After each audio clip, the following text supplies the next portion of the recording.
Radio TV Nuevo Paraguay presenta su compacto de noticias.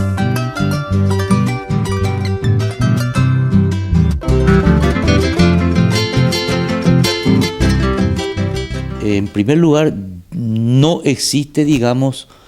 una tentativa de juicio político por parte del Congreso. Lo que en realidad existe es, un representante del pueblo, que tiene un proyecto de juicio político. Simplemente recalcar que el artículo 238 es importante que vuelva sobre esto, numeral 7, faculta al presidente Fernando Lugo, como facultó al presidente Nicanor Frutos y a Guasmosi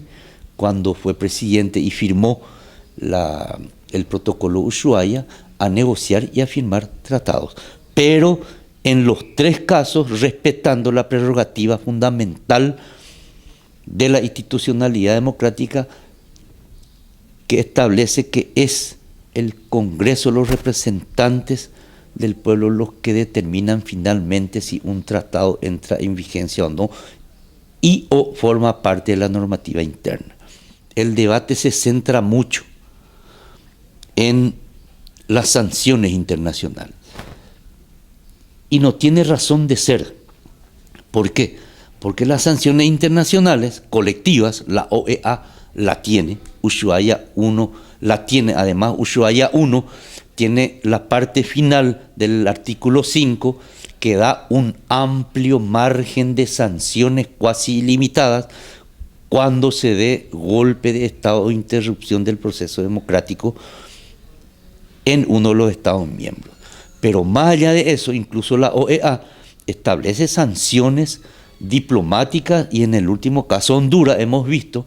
de que se establecieron tanto en UNASUR como en la OEA y los Estados miembros del Mercosur sanciones diplomáticas, económicas, financieras, comerciales y otras que justamente posibilitaron de que se dé un paso cualitativo en materia de sanciones internacionales. De ninguna manera, desde el punto de vista del derecho internacional e incluso desde el punto de vista de la Constitución, se puede afirmar que las sanciones internacionales constituyen una violación del orden normativo interno. Uno de los pilares básicos de las relaciones internacionales del Paraguay es la autodeterminación de los pueblos, y sin embargo se otorga a una élite de estados todas las competencias para el uso de sanciones militares, económicas, financieras, comerciales, bancarias, incluyendo la posibilidad de ir a la Corte Penal Internacional e incluyendo incluso uno de los actos más graves en derecho internacional, que es la utilización de la Fuerza Armada, es decir, en términos concretos, de mandar tropas, ocupar territorios, bombardear poblaciones, etcétera, etcétera, y ejemplos los podemos citar en forma casi infinita. Entonces, el debate debe ser, enmarcado dentro de un marco racional en donde se tomen en cuenta todos estos elementos. Porque no olvidemos que nosotros en América Latina hemos vivido una situación dramática y surrealista dentro de la OEA, en donde la mayor parte de los gobiernos sesionaban en una organización en donde tenían que coexistir con estados que tenían gobiernos y dictaduras militares que violaron sistemáticamente los derechos humanos y que cometieron crímenes contra la humanidad, como el caso de Pinochet, que fue juzgado por crímenes contra la humanidad, sesionaba como si nada en la OEA, como el caso del gobierno argentino, el gobierno uruguayo, que en realidad gobiernos como esos, mientras sesionaban en una organización regional como la OEA, estaban cometiendo los peores crímenes contra la humanidad, y además fueron gobiernos resultado de golpes militares sangrientos manejados por potencias extranjeras. Creo que ya tenemos suficiente experiencia hoy para que en forma madura nuestros gobiernos puedan decir: somos nosotros los que hoy tomamos nuestro destino en manos y vamos a asumir la defensa incondicional de nuestra institucionalidad democrática para que ese negro pasado nunca más se haga presente, y menos todavía rupturas recientes como se dieron en Honduras, en Venezuela en 2002 y en Ecuador recientemente. Y en términos de síntesis digo esto: no hay violación de la Constitución Nacional,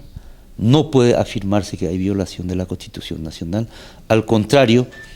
el presidente Fernando Lugo respetó integralmente la Constitución Nacional, porque ese protocolo todavía no está en vigencia, debe pasar todavía por el Congreso, y el Congreso es el órgano constitucional que va a pronunciarse finalmente si ese protocolo entra o no entra a vigencia y forma parte de nuestro orden normativo interno. Segundo elemento: no es un atentado contra la soberanía de los estados, y no se puede decir que el protocolo de Ushuaia I, Ushuaia II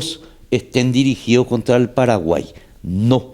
estos dos instrumentos, más el instrumento de UNASUR, más el instrumento de la Carta Democrática de la OEA,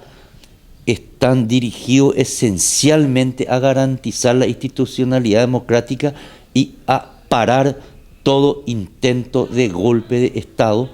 e impedir que la región sea nuevamente manejada por dictaduras militares. Tercer elemento: es importante, por eso di el ejemplo anterior de la OEA, de que en una organización internacional, regional o subregional, en un proceso de integración, aparezca claramente la incompatibilidad de un gobierno de facto producido por golpe de Estado y el proceso de integración. El proceso de integración, dicen jefe de Estado como Piñera en el protocolo de Montevideo, jefe de Estado como Santos, el proceso de integración está indisolublemente ligado a la democracia y a la defensa de la institucionalidad democrática. Es importante establecer, digamos, una distinción fundamental. El protocolo de Montevideo, Ushuaia II y Ushuaia I, no están destinados a impedir juicios políticos a ningún jefe de Estado de la subregión. ¿Por qué digo esto? Porque en nuestro caso, el juicio político es una prerrogativa constitucional conferida al Congreso, el que en forma soberana determinará si un jefe de Estado ha violado la Constitución Nacional o si para el juicio político las condiciones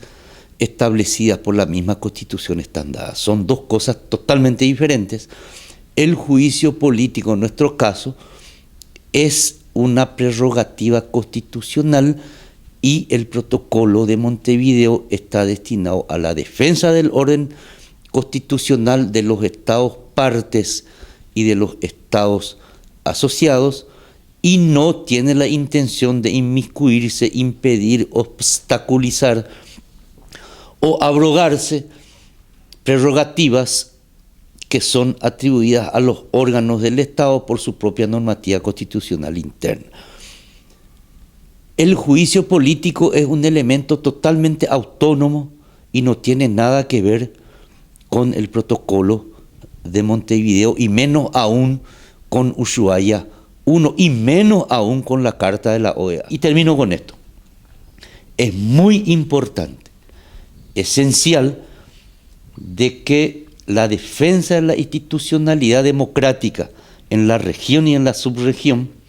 no se limiten a discursos, sino a medidas concretas. Las medidas concretas son: los gobiernos que sean resultado de un golpe de Estado deben saber que los gobiernos democráticos de la región no van a permitir que se den golpes de Estado en efecto dominó en la región. Porque es eso, tener realmente la voluntad de respetar los derechos humanos y de respetar las obligaciones internacionales que el derecho internacional impone a los estados y a los gobiernos.